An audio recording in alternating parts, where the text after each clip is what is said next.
We are live. Good evening, everybody. Welcome back to the Weather Center. We've got some big news to discuss tonight. A couple of different varying pieces of big news. And right off the rip, you can see on the left-hand side here, I'll go ahead and pull that up. I almost fell into that trap again. There you have it. We are code orange, hence the lights behind me here. You can see over my shoulder just to the left, your right. We've got code orange here in the Weather Center tonight. We've got an 0 for 50 shot at tropical development in the equatorial Pacific, just off the southern shores of Mexico. National Hurricane Center has upped the chances throughout the first half of the day today, and we are holding steady at 50%. Before we dive into that, I just want to wish everybody in the chat a good evening. It's great to see everyone. As somebody already mentioned as well, we are in the final countdown to the hurricane season. We've got a couple of other weather content creators in here as well, which is fantastic. The collaboration is going to be alive and well tonight, which is going to be fantastic. So, TRG Tornado, One Nation Weather, I see y'all in the chat. It's great to have you both in here, and good evening to everybody else. Some quick shout-outs. We've got Wazim in the chat. Mike, good old Mike, my buddy out in New Orleans. Super Charas, good to see you. Train Spotter, Florida. Chris Mazel, Claire, Clara, Roxanne, Kevin Hawthorne from Lakeland, Florida, my good old neighbor out to the west. Good to see you in here. Brandon Dunn. 10 days left until June 1st. Everybody else, thanks so much for joining in. Now, this is what we've got on the National Hurricane Center's homepage. Let me make sure my face is still up there. There we go. So here it is. Code orange, an 0 for 50 shot. An area of low pressure is now likely to form early next week, several hundred miles south of the southern coast of Mexico. Conditions appear favorable for development of this system, and their new wording is a tropical depression could form around the middle of next week while moving westward to west-northwest at 10 to 15 miles an hour.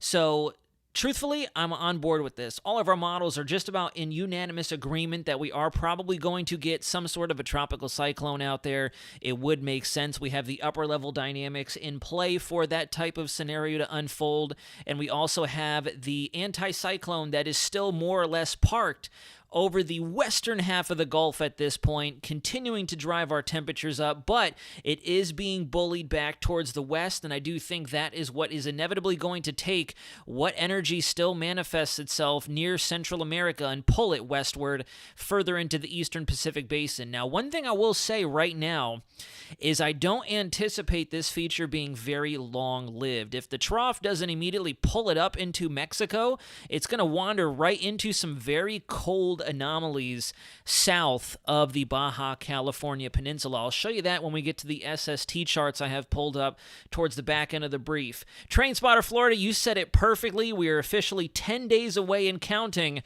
from the official commencement of Hold On to Your Butt season. And you know, with the stream deck that I have here, I still need to sit down. Gosh, I've been so busy, but with the stream deck that I have here that's just waiting to get set up, I thought it would be funny. I had an idea earlier today. I thought it would be hilarious to set up a little soundboard button on there, and whenever we get like a donation or a super comment or something, or new subscribers, I can ping it, and it'll automatically just chime in, Samuel L. Jackson, hold on to your butts. I feel like that'd be hilarious. So let me know what you think in the comments. Also, make sure you nudge that like button. Give us a subscribe if you're brand new to the channel or you're just recently discovering the page. Let's continue on with the discussion. So, as we already expected, no tropical cyclone activity expected over the next 7 days for the Atlantic side of thing. And within 10 days, as Brandon mentioned in the chat, we have T-minus 10 days and counting till the start of the Atlantic hurricane season. And I'm still watching right here.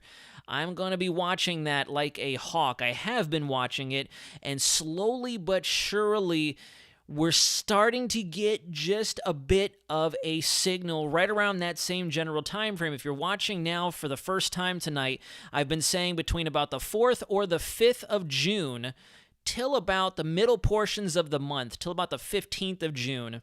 If the Atlantic is going to try to do something, let alone the Caribbean or the Southern Gulf, I think this is going to be our date and time frame. We shall see. We're getting closer in range, but we are still about 2 weeks away from June 5th. So we are, still about 14, 15 days away from a respectable feature, let alone a signal popping off for us. Chris Mazzell with the $10 donation. See, I need to get my stream deck set up because right now I could go ahead and boop, hold on to your butts, or I'll do the Kong Skull Island version, hold on to your butts, or something like that. 74 viewers, but 1/3 of the likes. Hit that like button, everybody. One Nation Weather, thank you so much. And yes, give it a little nudge. I need a little nudge. Today's IPA over Northeast should be a sign that the Northeast may get a cyclone between late August and October. I do think that is going to be the case.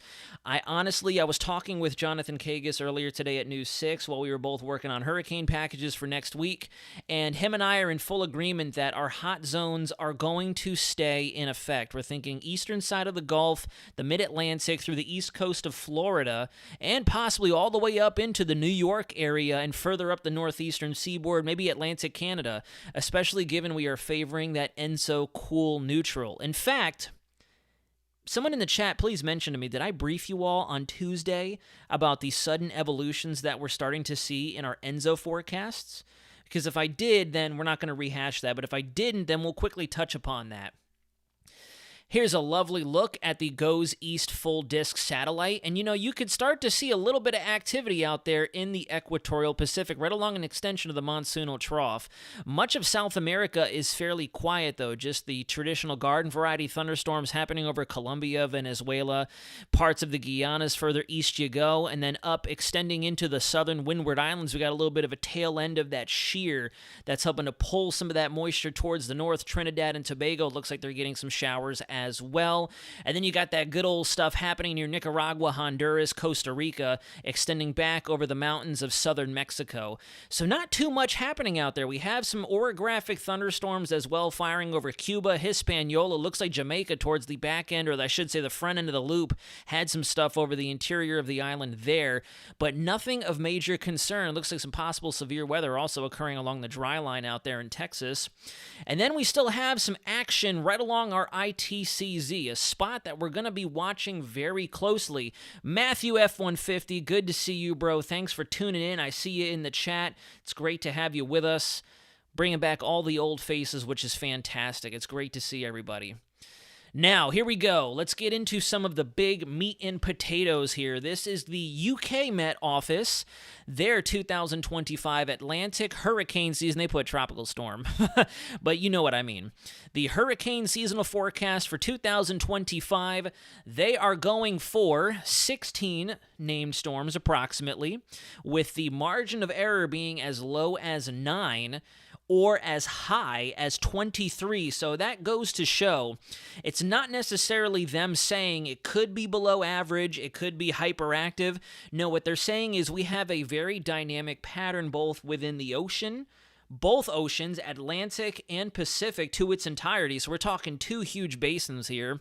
And we also have a lot going on in the atmosphere in terms of the MJO propagation, as well as what our Atlantic high pressure, our Pacific North American oscillation is doing, our Eastern Pacific oscillation, all that fun jazz. We have a lot of moving parts out there. And with the evolutions that we're seeing in sea surface temperatures, the semi-permanent pressure patterns that we usually use to predict where our landfall sites could be within a certain window of time, those are also going to continue to change. Definitely going to continue to change. Moving right along to their hurricane frequency forecast, you can see a total of 9 hurricanes forecasted to develop with a smaller margin of error, as high as 13 or as low as 5. And then last but certainly not least, the major hurricane frequency is about 4, with a margin of error of only 1 major hurricane. Let's hope so, but I really don't see that happening. And all the way up to 7. So definitely some decent margin of errors here, but all in all, I do agree with their numbers. I'm on board with that. 16 named storms I can see being very doable, especially if the Atlantic continues to do what it's been doing. This is where I will admit it's a little interesting to me. 154 on average for their ACE forecast. That's interesting to me because that's only 5 ACE units away from hyperactive. So what they're suggesting is we could definitely have an above average season. Not hyperactive like last hurricane season, even though we kind of squeaked in there. But that still is a fairly impressive number. The only thing that they don't do, like Colorado State University, is they do not tell us where it is they are thinking the ACE units could most likely be accrued. So that's interesting. Are we going to have a lot of fish storms, some ace grinders coming off the coast of Africa and moving right up into the Atlantic a la 2023? Or are we going to have some close to home folks? 2022 has been thrown around a little bit, and Jonathan and I also took a little of a what is happening right now, took a quick look at the 2021 hurricane season, which yielded 21 named storms. Now, granted, we were in a bona fide La Nina for that hurricane season, but if I show you the SST configuration across the Atlantic, it looked even crappier, pardon the language, than what we have this hurricane season. So it's very interesting to see what's going on here. Now, let's go ahead and get a little drum roll, please. Everybody in the chat, go ahead and do a little drum roll at home. We're going to go over to the Mike Tyson left hook knockout punch, and bam. If you aren't already aware, NOAA is predicting an above normal / above average 2025 hurricane season. Their numbers, once again, do have some pretty large margins, I will openly admit, but again, they're still in the same general ballpark as we've seen with a lot of our other forecast entities. I'll go ahead and scroll down to their lovely little graphic here, and you can see for the season probabilities, basically what they are most confident in happening. 60% shot we are above normal, only 10% shot that we are below normal, and about 30% that we are near normal. Now remember, according to Brian Norcross, because he's been doing this actively, and I'm name dropping him because we're here on the Weather Center, we're not over on my, actual studio account, but Brian Norcross, their hurricane specialist, has been making sure to double down on the fact that in recent years, the new average is about 15, 16, 17 named storms. Running back through most of recorded history, the average is about 13 to 14. So even though he is saying it looks to be about an average season, he is taking into account these little bit of shifts that we've seen climactically in terms of how many named storms we see on average per hurricane season. He kind of fluffed that up a little bit because, let's be real here, even 2022, which was technically trending average, if not below average, still yielded us 14 named storms. And ever since then, we've been rocking. 2019, don't quote me, I forget how many storms we had that year. I believe it was 17, 18. 2020, forget it. 2021, we had the 21 named storms, 22, 14, 23, 20. 2024, we had the 18, and then now, obviously, we're waiting to stand by and see what the hurricane season is going to do this year. 13 to 19 named storms, 6 to 10 of those being hurricanes, and approximately 3 to 5 of those becoming major hurricanes. And I have some notes to my left-hand side here that I took on my laptop earlier today during their press release, and one of the biggest things that the gentleman who released the report mentioned that we need to pay very close attention to is rapid intensification. And when I show you the SSTs, the sea surface temperatures close to home, we're cooking. We're basically, you can have a barbecue out there. Let's put it that way. We could roast up all sorts of different things. That's how warm and hot, or I should say that's how hot we are in general. So he went on to also mention the initiative of trying to get away from the classic phrase of there's no such thing as hurricane just a blank, hurricane just a 1, hurricane just a 2. We need to start straying away from that and focusing more so on all-around impacts, whether you be on the immediate coastline or further inland within that projected damage path of the hurricane itself, or the tropical cyclone, we'll say. On top of that, we need to make sure we are preparing for a fairly active and a potentially impactful hurricane season, because we're just about locked into a cool neutral pattern. In fact, the latest IRI ENSO categories, the bar graph that I pull up for you all, just recently released, and we are neck and neck now with La Nina towards the second half of the peak of the hurricane season. So we could very well be looking at a reminiscent setup to what we saw last year in 2024, where things just kind of went off the chain at the very tail end of September through October, and even extending into November, the first couple weeks there. And then last but not least, they wanted to address the struggles that they've been having with all these cutbacks and budget cuts. They made sure to heavily emphasize that Hurricane Center is fully staffed and ready to rock. Indirect fatalities can be greater than direct fatalities, which are usually a result of things happening well after the storm has passed. That's something he even mentioned for us broadcasters. We need to emphasize that it ain't over until it's over. You need to be very careful even days after a major hurricane or a natural disaster moves through your area. Generator training is another big thing. The HAFS model did outperform all the other models last hurricane season. The GOES operational satellite provides data feeding directly into their models, and they use a combination of ground-based and satellite information to pull in data alongside the dropsondes that the reconnaissance aircraft will drop into the hurricanes as well. So they have the means of collecting enough data to plug into their hurricane models that they're really not sweating it. They're not concerned. The models are still performing as they should be. So hopefully that holds true when we go through the hurricane season here momentarily. Okay. So, we've got the seasonal forecasts out of the way. Let's take a look at what some of our extended range forecasts are talking about. And you can see here that right around our favorite date time, between June 2nd and June 15th, you can see the tropical cyclone probabilities are still steadily increasing right over Central America, being pulled up into the central or eastern Gulf. If you notice, the colors tend to trend down as you get closer to western Louisiana and Texas. So again, even early on in the hurricane season, this map is lining up with what we were anticipating from February, March, even January, that the central and eastern half, from about the eastern boot of New Orleans, Mike, I'm looking at you, buddy, all the way to our west coast, we're going to have to be the ones to watch closely. There's no saying that we won't get a sloppy, weak system that'll drift westward because of how weak and insignificant it is.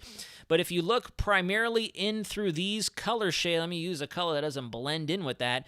If you look at the color shadings here, the general track tendency here is right up through the central to eastern Gulf. If I switch over to the tropical storm probabilities, you'll see that even more plain as day. Bam! I hate to do that to you, Mike, if you're still in the chat, but if you notice, the tropical storm probabilities go right up into the Florida Panhandle and then to the eastern half of Louisiana. Now, I will say, depending on when this thing forms, I don't entirely think that this is what would happen. I still, dare I say, think that Florida, possibly Alabama and Mississippi are a bit more of a favored spot, especially with the most recent evolutions we've seen in our models predicting down the road what our Pacific North American oscillation could look like. And I'll show you that in a second. Even when I pulled it up getting ready for the stream, I'm like, good Lord, that is intense. Now, here's a look at the extended range European model from earlier today, and if you notice, this is June 2nd. We have above average precipitation anomalies, lots of rainfall occurring over Central America. It is kind of still favoring the Eastern Pacific. Notice those anomalies that are moving off the screen on the left-hand side there. But then as soon as we get within the date range we've been pinpointing here, the 3rd, the 4th, the 5th, the 6th, and the 7th, notice how our precip anomalies really start to go up right through this corridor here. Excuse me, I'm sorry about that. Right through this corridor here, up towards the state of Florida, the rest of the southeast, kind of separating between the eastern tip of Louisiana, Mississippi, and Alabama. And I think that the pattern really does support this very well. Whatever does end up coming out of the Caribbean, if anything at all, that is another disclaimer I want to throw out there immediately, is I'm not saying we are going to get a named storm. No, what I'm saying is if we are going to attempt developing a named storm, that is the date and time I would imagine our models are going to be thinking the same thing based on the general big picture pattern that I'm seeing in the grand scheme. So regardless, I mean, this is good news technically for especially us in Central Florida. I do believe the southern one-third of the peninsula is now back under extreme drought conditions already, thanks to the subtropical ridge that had been dominating our weather pattern out in the Gulf. That's finally retrograding back towards the west. We're welcoming in a bit of a trough extending over the eastern United States.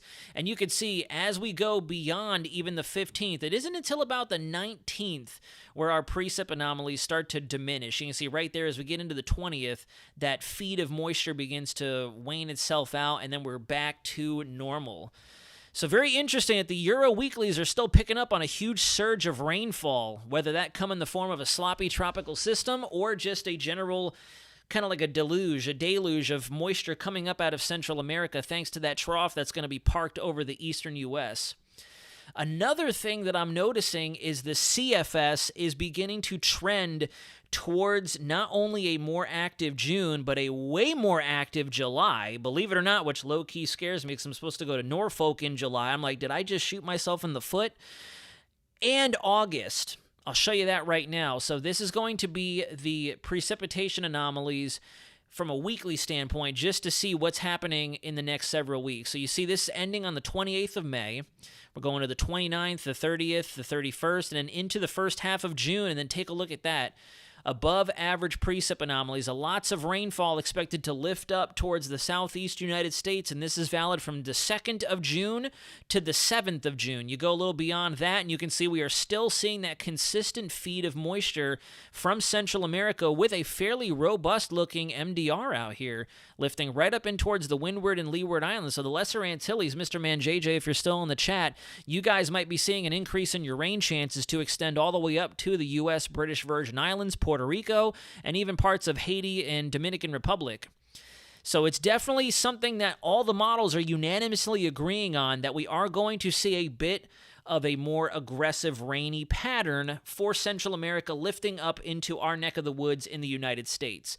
Now, again, whether that decides to shrink up and spin, that's the part we're still trying to iron out, and we're still 2+ weeks away from something trying to happen. Here's a look once again at the European model probabilities. This is going to be the actual, anomaly in comparison. I know I was saying anomalies earlier, but that was just generally rainfall accumulation. This is how above or below average we would be. This is valid for June 5th, the 6th, the 7th, the 8th, the 9th, and the 10th. And again, you can see some pretty consistent rainfall anomalies streaming up from Central America, the Yucatan, southern Mexico, still somewhat biasing the Eastern Pacific. Again, if the Eastern Pacific decides to form something, then the Caribbean's going to be no-go. We're just going to get a lot of rainfall. That's it. You can see the same thing with our GEFS extended range look. You can see right between the 5th, starting on the 5th right here, extremely high amounts of above average rainfall anomalies, all the way out to about the 15th, is when it finally starts to trend back down.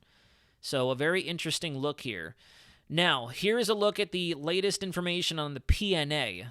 Look at that. This is what I was talking about. I'm like, good Lord. If it's literally expected to be from one extreme to another, which means we are going to go through several phases, if this holds true, obviously, several phases of strong troughing, and then several phases of strong ridging, which could pay dividends in what occurs during the actual part of the hurricane season. Now, this is what I'm watching here. If you notice, we get a bit of a negative pattern to set up, at least per the models right now, between about the 29th and the 6th of June, which that tells me we are likely to see a large pocket of upper-level ridging build over the Western Caribbean, the Gulf, and the lower United States. And that, once again, tells me, from a meteorological standpoint, okay, that means we're probably going to get a reduction in wind shear. We're going to see immense heating take place as well. And then to finish that all off, it's going to help provide us with additional lift. Couple that with the MJO pulse moving through. So we kind of have everything lining up again. And then this is where it gets very interesting. I'll change the color of the marker here. You look at when we go to that positive phase, a very strong positive phase between the 6th and about the 14th. So that's what I mean by when I think there's going to be a trough extending down, pulling all this stuff up. That seems to be exactly what the models are thinking right now. So the steering pattern could definitely be there to lift something up away from the Pacific, away from Central America land masses, and bring it over open water. The European model is thinking the exact same thing. Look at that puppy. It goes all the way up into a very positive phase, dips down a little bit, but it has been trending even further to the point where the control is off the chart. That's pretty impressive. I don't think I've ever seen that before. So it's definitely something to watch. Now, spoiler alert, I always forget to change the chart, but there you go. The CFS is now trending to a bit more of an aggressive Atlantic configuration by the time we get to August. This is showing a bit better of a pattern for the African easterly jet and our tropical waves propagating right between the 10 to 15 degree latitude line. So it makes you wonder if the model is picking up on what we were just talking about on Tuesday. For those of you who watched, remember I did say my little internal theory is if we do transition our cooler anomalies into the central subtropical Atlantic, perhaps that provides us with localized high pressure and keeps our waves sandwiched south. Because earlier this year, the CFS was thinking we could possibly have another situation to where these things are plopping off between 15 and 20 degrees latitude. That doesn't seem to be the trend here anymore. Now they're coming off between 10 and 15, and we have a couple of different signals here. The abbreviation between a dominant Atlantic high pressure and a suppressed. If you notice, we also still have very high anomalies for the Turks and Caicos, the Bahamas, and the eastern portions of the Greater and Lesser Antilles. We also have some higher than average anomalies right off our west coast in the central Atlantic, which could possibly be eastward track or east coast tracking systems. So we'll have to see. We'll definitely have to see. I'm very curious to see what our last round of climate data looks like as we rock into the month of June. If I go back to July, look at this. July is no longer mute. July is very much so no longer mute, and in fact, July looks like it could be very robust if this does pan out. Same thing with June. I'll go back to June, and you can see some fairly active some fairly active activity in the Caribbean, through the Lesser Antilles and the Greater Antilles, and up into the Gulf. So some very interesting trends that we're seeing here. Then it looks like down as we get into August. Unfortunately, Tropical Tidbits is down. I'm going to give it one more shot and try to pull it back up, but I think oh no, there we go. Okay. I don't know what has been going on with Tropical Tidbits, but I know that the CFS can go out further than where we can see on WeatherBell. So there's June's configuration. July not looking as impressive on this overlay because of the parameters that they use to highlight above and below average precip. There goes August, looking fairly sporty for the southeast, the mid-Atlantic. Same thing with September, a fairly mixed bag appearance with still anomalies hugging the southeast and in the Gulf. Recurvature signal possibly in between NAO phases. Then October looks exactly as it did last hurricane season, where it's a mixed bag everywhere. Then November and December, it's Jover pretty much. So we'll have to see what happens. But I'm glad that this was working. I wanted to show you all that. Okay, these also have been trending a bit more aggressive as well. If you look here, it starts to take on a bit of a stagnant MJO push. It kind of builds a bit of a standing wave for a little while over the extreme eastern Pacific and much of the Caribbean and the Gulf here, which I think is honestly very interesting. If you look here, from about June 5th is when we come into range with this pulse of the MJO, and now it's extended almost to the end of the month before it finally starts to push back into Africa, the Middle East, and into the Indian Ocean, which still technically provides us with a favorable setup for anything that might still be hanging out in the MDR coming off of Africa. The CFS, I also noticed in the mid-range, does seem to predict a fairly consistent wave train coming off of Africa, which is, again, reminiscent of all the other climate models mentioning that we could have an active African monsoon and a fairly strong easterly jet coming off of Africa into the Atlantic. So I thought this was interesting, and then I pulled up the GFS as well, and I thought, good Lord. All right. If this were to verify, it's either going to be game time for the Eastern Pacific, or it is going to be game time for us. Because, again, both models are starting to show a bit of a standing wave trying to develop right along the periphery of either ocean, whether it be the Eastern Pacific or the Atlantic Ocean, the Western Atlantic, into the Caribbean especially, the Central and Western Caribbean, and then over top the Gulf, of course. So I thought this was very interesting. I know this looks enormous, but if you look at the timestamps on the left-hand side here, this chart stops before June actually concludes. So if I switch back to the Euro, it's pretty much showing the exact same thing. We've got the Kelvin wave moving through right there, and then we have the full propagation of the MJO lasting from early June to the very beginning, we'll say the border of the end of June into July. And then when you switch back to the GFS ensemble here, that is right about where we cut off, June 21st, so it does show that same exact signal. So they are still singing in unison. It is going to be very interesting to see if this remains the trend as we continue to get closer in time. The models are only going to get better because it is the 22nd of May. So they're only going to improve in accuracy from here on out, at least, you would expect them to. And then finally, last but not least, I just wanted to pull this up real quick to show you what our actual ocean temperatures are doing. These are not anomalies. This is actual temperatures. And if you notice, again, we are roasting. everywhere on this map just about, except to about the 30-degree longitude or latitude line right there. Ignore this. Ignore all that. I'm having fun just kind of doodling in now just for the fun of it. We're going back to kindergarten art class for a little bit. Woo! I'll get a little smiley face up in there. That's the safe zone. That's the safe zone up towards the northeast. But then if you look all through this region, these are easily 29 to 30 degree Charlie temperatures around Jamaica, around Haiti, Cuba, even getting up into the Bahamas. The southern fringes of Florida, the Florida Keys, are up about 30 degrees Charlie. Loop current coming out of the Caribbean is feeding 30 degree, give or take, waters into the Gulf. The Gulf is cooking. The Gulf is ready to produce. The Caribbean is ready to produce. North of the Greater Antilles are ready to produce. Everything in about this general area is 27 degrees Charlie or hotter, which is precisely what you need for cyclogenesis of a tropical system.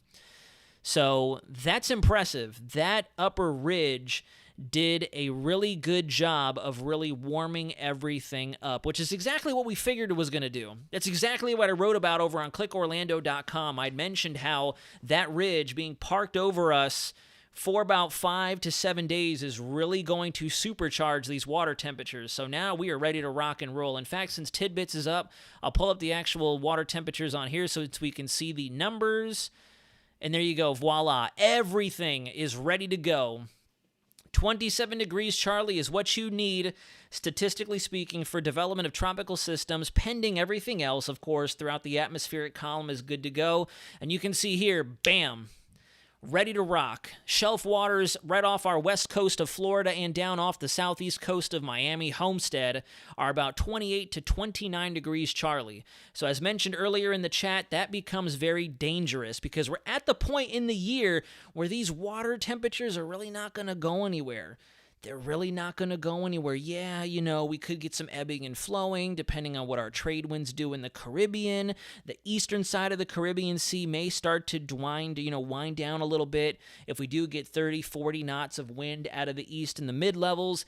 But the waters in the Gulf, the central western Caribbean, and then extending up into the lower subtropics, those aren't going anywhere. We're going to have to wait until fall, if not winter time, to finally bring them down. So rapid intensification, especially of things that are forming in the Caribbean or working their way into the Gulf, are definitely going to be a problem. That is definitely going to be a problem. Mark my words. Unless we have other impediments on whatever tries to get in there, they will likely attempt to rapidly intensify, not testify. They're going to rapidly testify at how rapidly intensifyingly I don't know.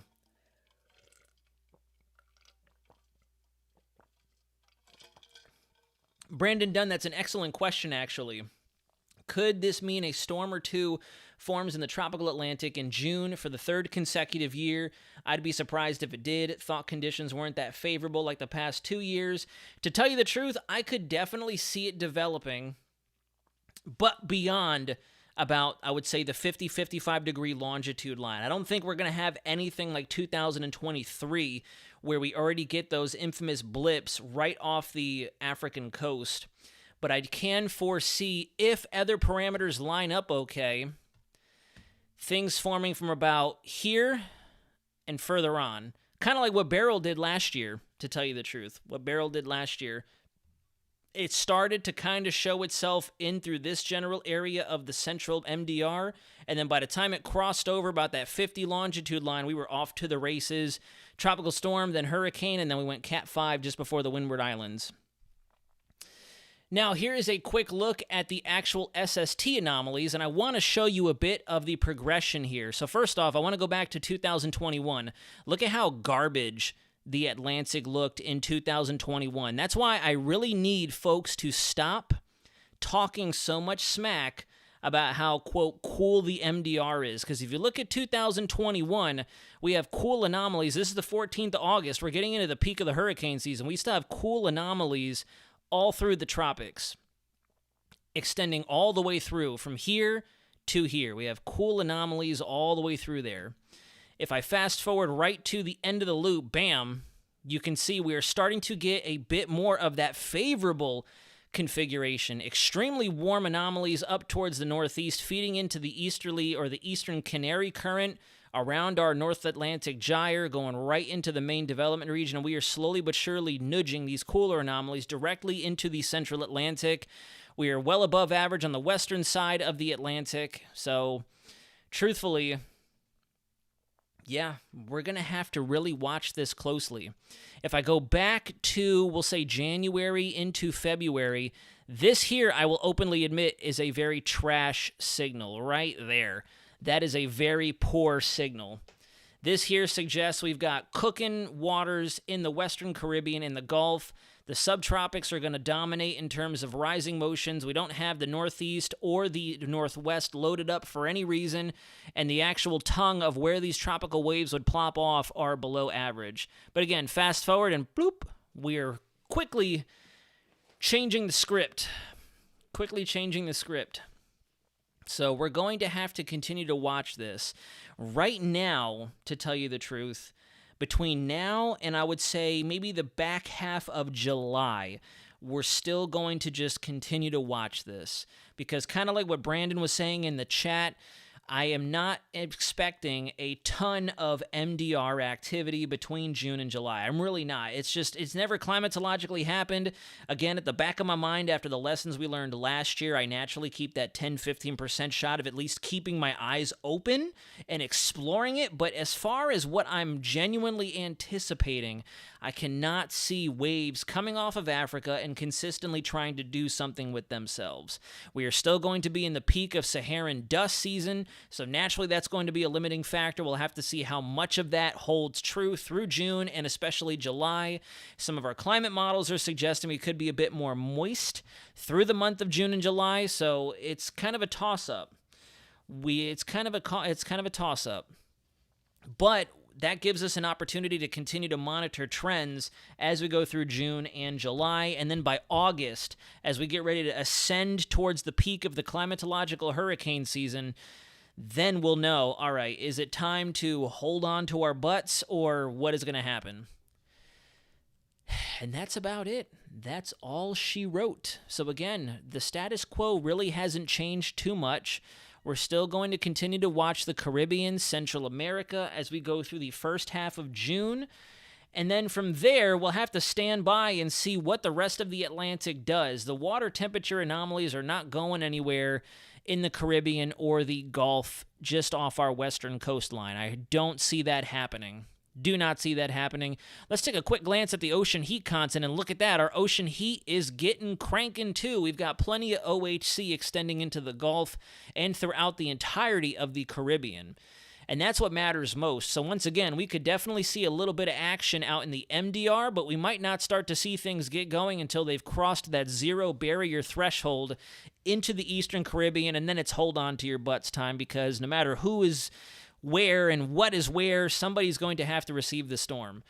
So still some time, but if there's a key takeaway that you should probably take with you tonight and keep in your back pocket is, I don't want to sound dramatic, but time is running out. Time is running out. And there are still a number of people, to include MacDill Air Force Base themselves, who I was visiting 2 weeks ago for some weather content. They are still undergoing repairs from Helene and Milton. There's still a lot of folks hurting out there.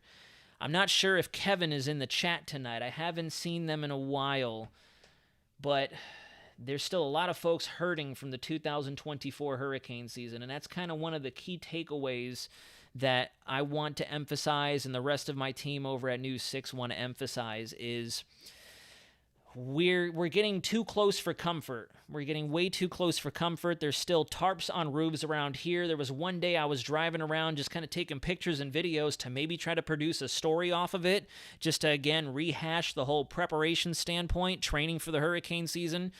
But, yeah, this is now the time, and honestly, if you haven't done so already, and you live in an area having already been impacted by tropical cyclones within the last 2 or 3 years, This is the point where if you haven't started, you need to start blueprinting what your preparations look like. And that's the thing too. Maybe I should write an article on Click Orlando about that as well, the phasing, the stages of preparation. Because when folks hear preparation, they naturally think I'm going to go run out and buy toilet paper, water, and whatever else. But when it comes to preparing for a hurricane season, there are stages. Today, we'll go hypothetically. Today, for the hurricane season, I went out and bought this so I can leave this just collecting dust on a shelf for a while. Another grocery trip, I decided to stock up on this bad boy because it can collect dust in my pantry as well. It's not going to go bad. And then slowly but surely, you build a surplus of items. So when it does come crunch time, the only thing you should be looking over are the last minute things like canned goods or necessities that you may have run short on at the last second. Not trying to ransack the grocery store when everybody else is out there freaking out, because we know what happens. You know, everybody, well, not everybody, because we got a lovely amount of people in the chat right now, but you know there's a lot of folks out there, especially in Florida and places familiar with hurricanes, to where if nothing's happening within 24 hours, they are like this. They're not paying any attention. And then all of a sudden they hear, hold on to your butts, and then everything, goes upside down like the Poseidon Adventure. So yeah, Kevin Rivera, thank you so much for emphasizing that we like the stream. Let's nudge that like button. We actually have a pretty good turnout tonight. I appreciate everybody coming in and tuning in on this Friday Eve with me.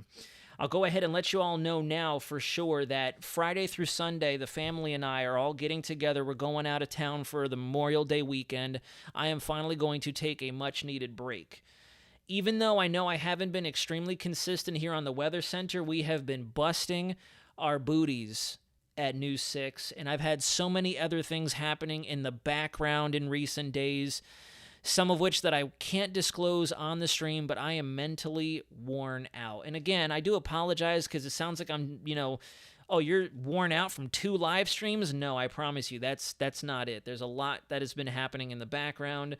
So this weekend, since I have 3 days off before I bounce back to a Monday through Friday schedule starting next week as we rock into the hurricane season, I definitely want to try to detach myself from my cell phone, from social media. I'm not even going to look at models too much. I really just want to take the time to enjoy loved ones and be out of my house. Out of my house, out of the studio, off the camera, off thinking about tropics. We got plenty of time to talk tropics, and I'm very excited to talk tropics with everybody. I promise you that.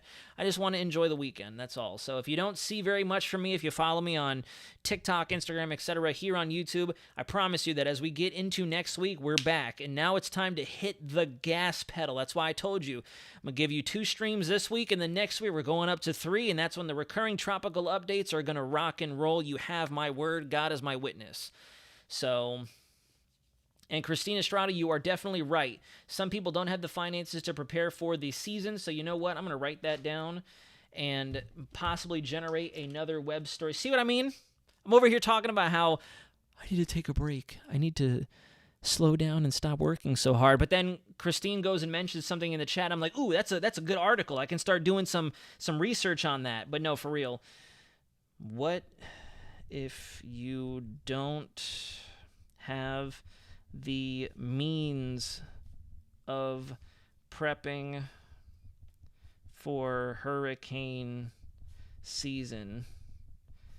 I think that's a very good potential web story right there that I could focus on. TRG Tornado, really happy to just see you back for hurricane season. This stream helped a lot for me preparing my hurricane season forecast. There has been a boatload of severe weather. In fact, I believe I stumbled across a post not too long ago that did mention that we have not seen this active of a severe weather pattern since 2011. So definitely some busy stuff out there.